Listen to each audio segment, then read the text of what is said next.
Hey guys and gals, O12 Mega here, and welcome to Solasta. I think it's how you pronounce it.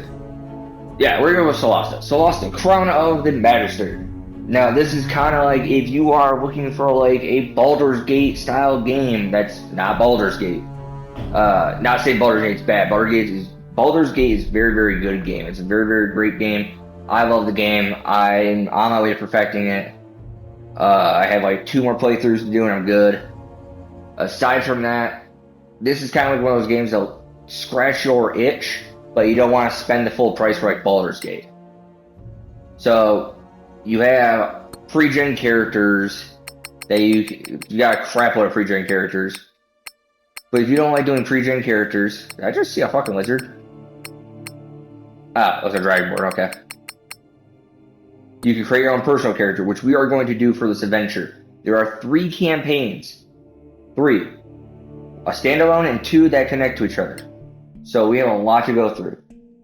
And the races aren't just, there's not, you have Dragonborn, you have dwarves, gnomes, half elves, half orcs, freaking, is that all there is? Yeah, okay. Tieflings, humans, marsh halfling, which I have no idea what the fuck a marsh halfling is. A high elf, and there's more than one. So, for instance, we have hill dwarves. They are naturally skilled miners or craftsmen, gifted with keen senses, deep intuition, and remarkable resilience. Blocking and sturdy, they are fierce warriors and keepers of their ancestral culture and traditions. On the flip side of them, though, we have wrong fucking button. We have snow dwarves. They are sturdy and adventurous, adapted to harsh terrain and low temperatures. This is loud in my fucking ears. We're gonna actually turn. We'll get back to that. Give me a second. We're gonna turn this down just ever so slightly. I'm hoping that actually helps. That's not bad. So they are fierce warriors and keepers of ancestral culture tradition, just like their hill variant. Since unlike their hill variant, they get the hill dwarves get a +1 to wisdom, which also they have a +2 to con. Both have +2 to con. This one has a +1 to dexterity. You also can see it on the right under lineage features. They have Dragonborn. They get, looks like a +2 to strength and +1 to charisma. Which I don't know how they get +1 to charisma. I never understood that. But whatever. The Dragonborn came into being as the fruit of the dalliances of polymorphed dragons with humanoid lineages. Well accepted into the Monacalian Empire, they became secretive and reclusive after the Cataclysm, self-reliant but keeping to themselves. So they have what generally you would see in D&D. They have breath weapon, meaning they can use depending on the breath depends on what ability they have. So like some have fire, some have ice, some have lightning, some have acid, some have poison, and then they have the kind of ancestry. No, it's not bad. It's actually pretty good. I've always liked Dragonborn. They're not terrible, but they're not great. Depends on really how you build them. We have gnomes. By the way, can I get rid of that freaking thing eventually? The little fucking text box. It's kind of weird. But whatever. Living inside mountains made of rock, gnomes are hardy and inventive. They can live under the sky, but underground is home. So they're kind of like dwarves. They like living underground. These are the rock gnome now. You also have the shadow gnome. While rock gnomes chose to settle underground, shadow gnomes used a natural ability to hide in plain sight. Oh, illusionary magic, okay. As such, they weathered the cataclysm in improbable places, seemingly shy and aloof. Their talent for stealth makes them feared practical jokers. It's not bad. They perfect thieves is I guess I was trying to say there. Half elves. By the way, the Dragonborn get +2 strength, +1 to con. Gnomes, depending on what you pick, get 1 to a con, 2 to intelligence, or 1 to dex, 2 to intelligence. Half elves get +2 to charisma. Offspring of the human refugees from Tirmar and the Celestin elves. Half elves have the strength of the parents. Versatile, charismatic, and gifted with dark vision and fey ancestry. They are always torn between 2 cultures. Half orcs, on the other hand, have +2 to strength, +1 to con, which again, I don't know why they have con. I was thinking charisma. Con makes sense for an orc. Yeah. Offspring of humans and orcs, which is crazy if you think about it. Half-orcs often had a history of violence rather than romance. Rejected by both their parent families, it should be written. They tend to rely on strength to get on in life. Alright, fair. Respectable. Humans. Originally born on Tirmar and brought to Solasta. Question mark? Before the cataclysm, humans have adapted to their new world thanks to their unique talents. It definitely isn't unique, but hey, whatever you want to live with. Able to live anywhere and take any job, they are versatile above all. They are definitely not allowed to take any job. Fuck the humans. They really are kind of worthless when it comes to like D&D. No offense to them. That looks like a bald human with horns. I'm just gonna throw that one out there. One of the ancestors sold his soul to a fiend from the outer planes, and now all of his offspring carry the taint of fiendish blood. Their bodies reflect this inheritance, which leads to many to distrust them at first sight. Because of these prejudices, many tieflings live reclusive lives in tightly knit communities. I am sorry if I seem like I'm shouting. This music is actually really fucking loud in my ears, and I'm hoping it's not really loud for you guys. I do not mean to be shouting. I'm just gonna say that right now. Ooh, Sylvian elves, I read that. High elves are the descendants of the people who ruled Solasta. How you guys pronounce that? I do apologize. For centuries, they are trained to use magic very early and have a gift for languages. They receive the traditional martial training of their people with swords and bows. Okay. Then we have Sylvan elves, or wood elves is another term actually you should be using. I don't care. I like wood elves. Wood elves or whatever you want to call them. Born and raised in the eastern forest of Solasta? Sylvan elves are trained to survive in the wilds and are particularly apt to survival. My bad. As their high elf cousins, they are trained to fight with swords and bows since childhood. Halflings. Marsh halflings have lived in the tradition of their ancestors who used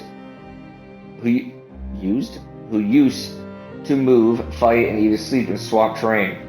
They are particularly sturdy compared to their island cousins, while being generally less likable and certainly no less courageous.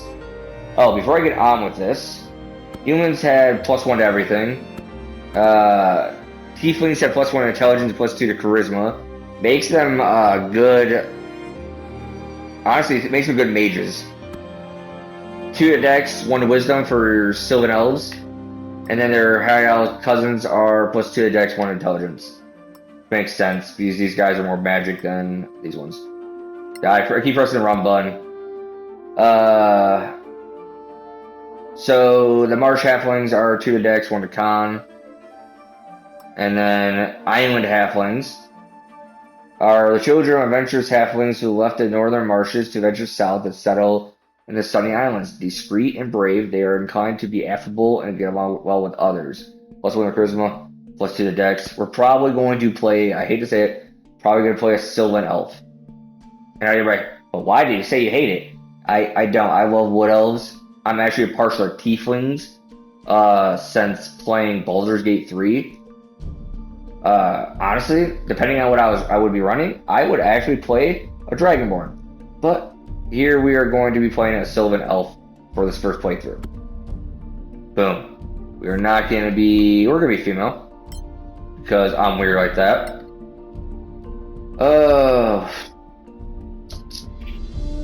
See, now this is where it gets a little hard. Because I'm not partial to Barbarian. I do not like Barbarians. They have a primal path. So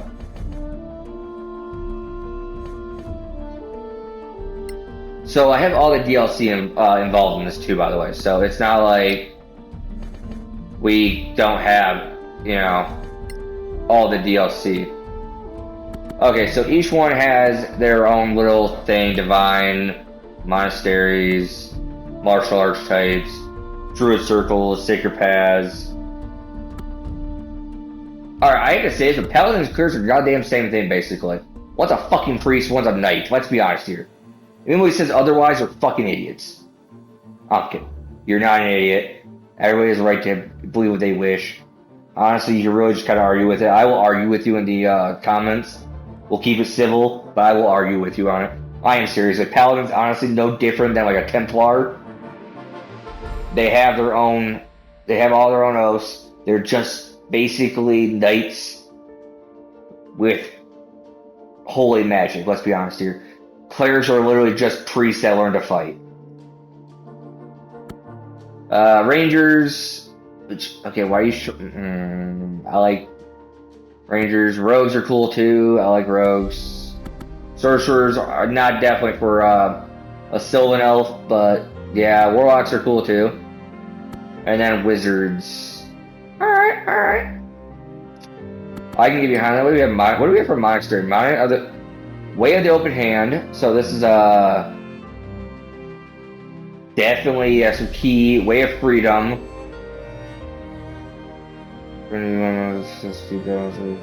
Sorry, I'm reading in my head. Okay, Speed. Way of Survival.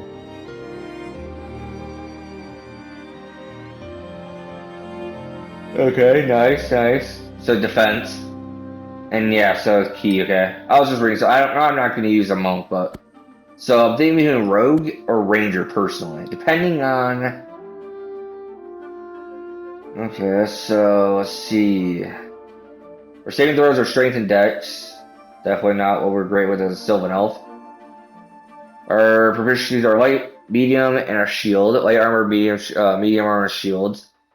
We are trained to craft basic ammunition with Smith's tools, arrows, and bolts. We do simple weapons and martial weapons. Yes, they are, like, a specific thing. You'd be surprised. We can choose 3 of these skills. You can choose ammo handling, athletics, insight, investigation, nature, perception, survival, and stealth. And then we gain advantage on ability checks towards this creature, so beast. And we are adept at living and traveling in a certain type of terrain forest. Or we can edit that. Our archetypes could be Hunter. Emulating the Hunter archetype means accepting your place as a bulwark between civilization and the terrors of the wilderness. As you walk the Hunter's path, you learn specialized techniques for fighting the threats you face. So level 3 will learn Hunter's Prey. We could be a Colossus Slayer, Giant Killer, or a Horde Breaker. Which, in my opinion, is really weird for a Ranger. Marksman, we get additional proficiencies, Herbalism Kit, and Poisoner's Kit. And we get Reaction Shot. Kind of like an Overwatch thing. Shadow Tamer. So these guys are literally just bows and arrows. Just take it as that. Shadow Tamers are used to wandering the desolate lands beyond the marches. They know the lore and languages of darkness and the hazards and customs of those dreadful caves inhabited by monsters. So at level 3 they get Tunnel Wisdom. When in dim light or darkness you gain advantage of dexterity saving throws. Dark Slayer, when attacking a creature with superior dark vision with a weapon, you add your proficiency bonus to your damage. Ooh, that's nice. That's a lot of creatures, by the way, with superior dark vision. It's not that you're fighting in the darkness, it's do they have superior dark vision? That's a lot of creatures. Swift blades are fast, silent, and deadly. They are able to take words. They are able to take down targets in a matter of seconds, and then rush out of combat and disappear into the wilderness without a trace. Ooh. Okay, I don't know why that's not a rogue, but that's actually really nice. So this is a straight assassin class right here. I might go with that. Rogues, what do we got? Thief. Thieves have honed their skills in the larceny arts. In addition to improving their agility and stealth, they learn skills used for delving into ancient ruins, reading unfamiliar languages, and using magic items they normally couldn't employ. Alright. Darkweaver. Darkweavers are trained by a secret society that extends throughout the kingdoms. They have developed techniques to improve their mobility in all 3 dimensions, and master the art of poison crafting. Ooh. Ooh, okay, okay. The provisional poisoners kit. Spider on wall. Climbing no longer costs you extra movement, and difficult climbing surfaces are considered normal for you. When hitting an enemy on lower ground with a ranged weapon, add your... Ooh, okay. Alright, Darkweaver, I see you. Shadowcaster. Shadowcasters are trained in arcane magic as well as in roguish abilities. They are tricksters who use magic to make their moves even more unpredictable and unstoppable. Some believe they don't really exist. So they have Shadow Dodge, and they can spellcast. Alright. See, Hoodlum? I don't know about Hoodlum. So we have two really good abilities that really just kind of already piqued my interest. Sorry, I had to reset this. Okay, I don't care what. See, so the thing was, I would have played a bard, personally, but I'm feeling ranger or rogue. So let's see.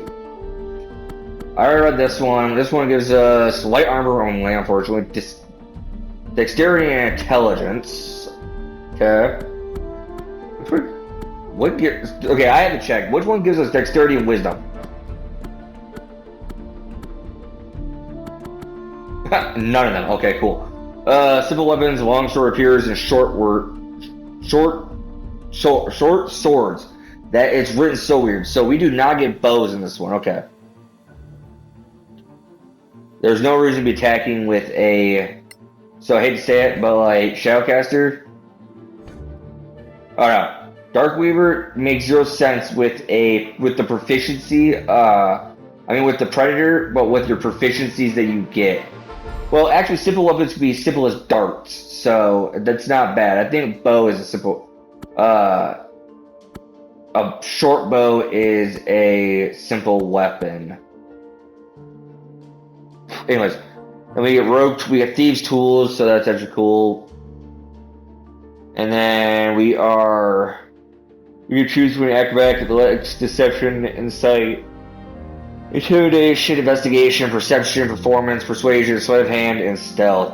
We also can make arrows and bolts, and we can select 2 expertise plus a sneak attack. Wow. Okay. Man, they get scale mail off it. Wow. All right. If I picked Ranger, we're going with Swiftblade. Just gonna throw that one right out there. Swiftblade is cool, so is Shadow Tamer. If I go with Rogue, it's going to be Darkweaver. Yeah, we're going Darkweaver. We have to. We only get these at level 3 though. We're going Darkweaver. Going Rogue. Damn. Yeah, we're going short sword. Bow and arrow. Burglary pack. 2 daggers. We have to. Just how it's gonna go. Our background. Oh yeah, this. So I'm just gonna say, it's probably first episode. Yeah, probably straight barely any fighting. We're probably just gonna do this. So we have academic. You had 2 passions growing up. History and magic. Your teachers saw your interest and ensured that your potential was nurtured. Your mission in life is to discover the secrets of the past, both magical and mundane. So you took your backpack and set out to discover the wonders of Solasta for yourself. Probably not gonna do that. I hate to say it. I already seen the one I want. Never mind.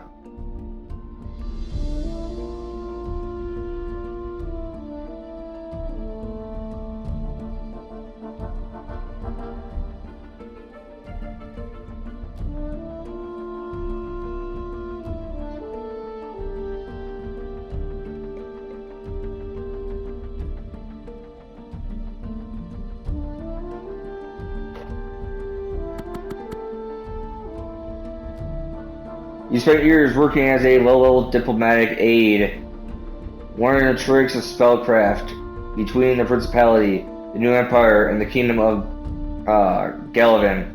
You have chosen not to take sides and never become an official spy, but you've retained the skills necessary for emancipation.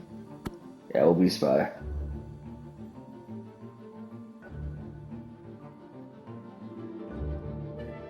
Okay, go back real quick. Did I? Okay, I can't choose anything else. Yeah, okay. So yeah, that. Yes. Okay, next. Yes, spy. Caution.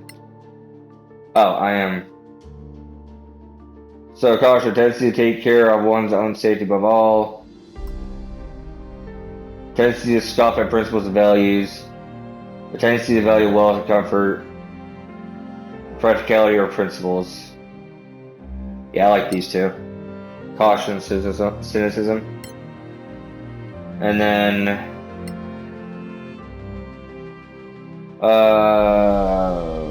fuck me.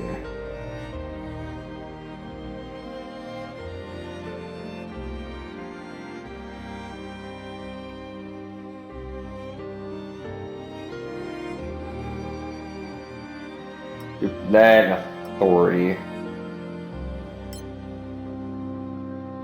Our ability scores. Ability scores are the 6 core attributes defining where your character excels: strength, dexterity, constitution, intelligence, wisdom, and charisma, with values from 3 to 20. The bonus under each score is applied to any relevant action. For example, the strength bonus is added to attack rolls based on strength. It also depends on your weapon and what, like, magic and such, depending on what you're doing. Ability scores can be generated in several ways, either randomly or using a point system.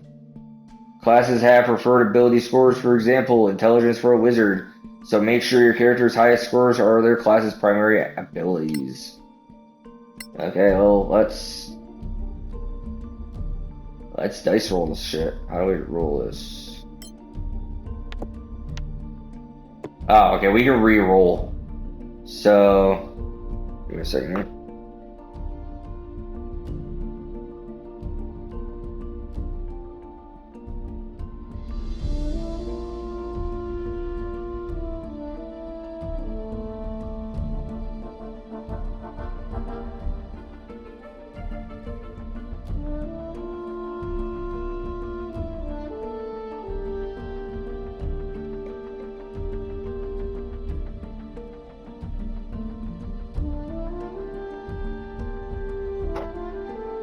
Let's re-roll this.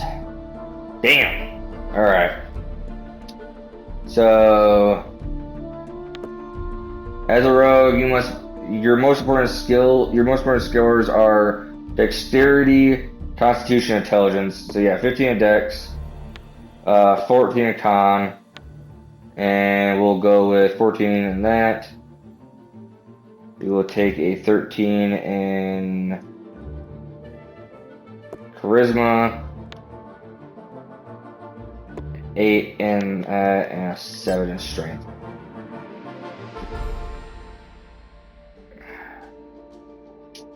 I feel like that's not great, but whatever. Be fine. So tutorial, we have proficiencies. The stage lets you acquire proficiency in various fields of expertise. Your class and ancestry determine a set of proficiencies or ranges of options to choose from. Or range of options to choose from. This right side of the screen lets you choose your proficiencies by type and origin. You must spend all your points before you proceed. Okay. Again. So, you choose 4 skills from acrobatics, deception, athletics, deception, insight, intimidation, investigation, perception, performance, persuasion, sleight of hand, and stealth. So, the pluses are what we generally are good at. So, probably gonna take sleight of hand. Insight was terrible. Like your wisdom insight decides whether you can determine the true intentions of a creature, such as when searching out a lie or predicting someone's next move. No, we're gonna do persuasion, investigation, and acrobatics. So now choose 2 trained skills or thieves' tools to become expert in, double proficiency. That's a great one. That's a great question, actually. So we do persuasion. I could also hit perception. Or rogue, right? We want perception, and we'll want sleight of hand. Background languages. We are going to hit it with Orcish and Terran. A nice little primordial language. Oh, now we get to create our character? Nice. Our identity.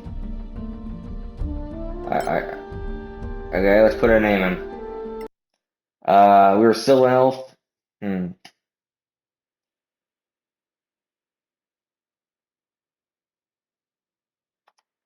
I don't know, I'm just gonna come up with something weird. And you guys can hate me later, I don't care.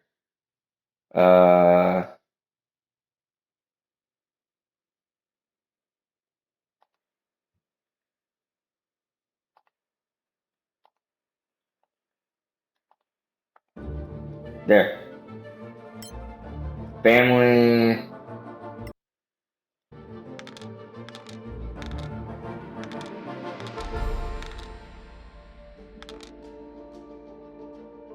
Alright, that works for me.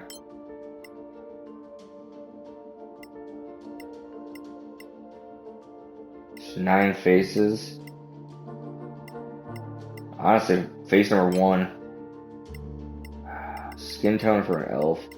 It's always the hard part. We're a Sylvan elf, so I mean, dark skin doesn't work. Alright, it's fine. Body decorations? Oh, tattoos.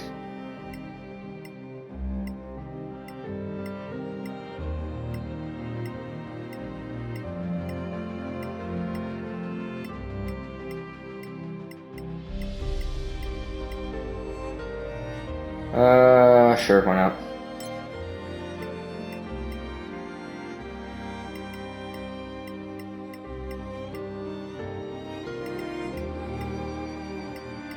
Yeah, it's fine with that. Hair.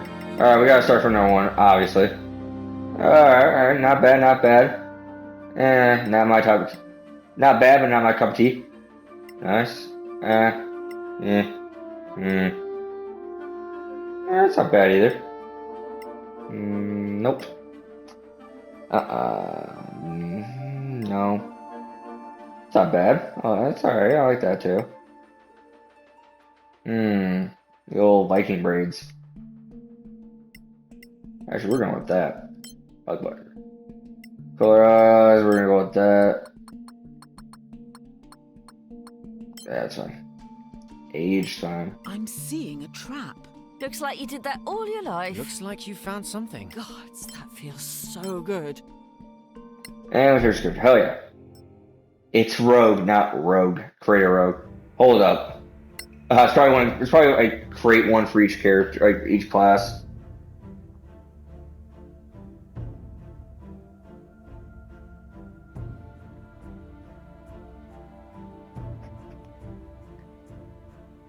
Alright, the screen allows you to start a new adventure known as a campaign. Yeah, okay, everybody knows what a fucking campaign is. So like I said, there are 3 campaigns. Well, actually, apparently there's more than 3, but... We have... Okay, I wish it would let me fucking actually move my shit. Do I have to, like, create or...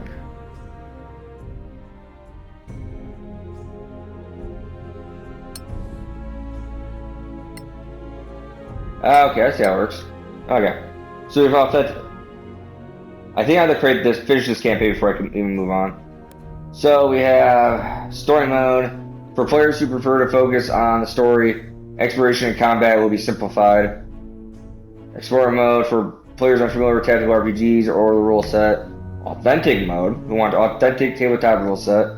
Scavenger mode, hard challenge, cataclysm mode. We're just gonna go authentic mode. We are on this campaign, so this is actually the standard campaign. I don't know why it's not letting me move down or across or whatever, but it's what it is.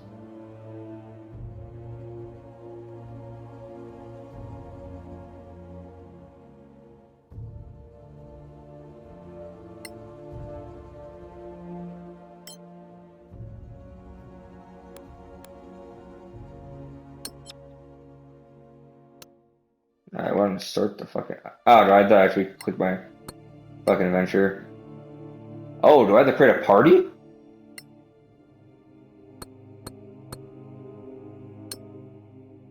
Oh, you do. Oh. Oh, and then you can actually choose. Okay. So there are, like I said, several different campaigns. There are Crown and Magister and Palace of Ice Connect. Follows on from the events of Crown and Magister, one of our four heroes. Yeah, okay. The Lost Valley is, I'm assuming, its own little thing, and so is Carafalcorn. Yeah, and then this also. So yeah, apparently we have to create a whole party, which, as of right now, what are we at? Yeah, that's not happening. I will come back in the next episode with this, and we will have like a whole part. I'll have a whole party selected for this campaign. Other than that, guys, I will see you guys in the next episode. I know we didn't really do nothing but create the character, but other than that, pretty much, I didn't realize we needed a whole party. I thought we'd meet them, but don't sue me on that. I'll see you guys in the next episode, though. I am Ocho Omega. This is Solasta, Crown and Magister. Like, comment, subscribe, and I'll see you guys later. Keep on smiling.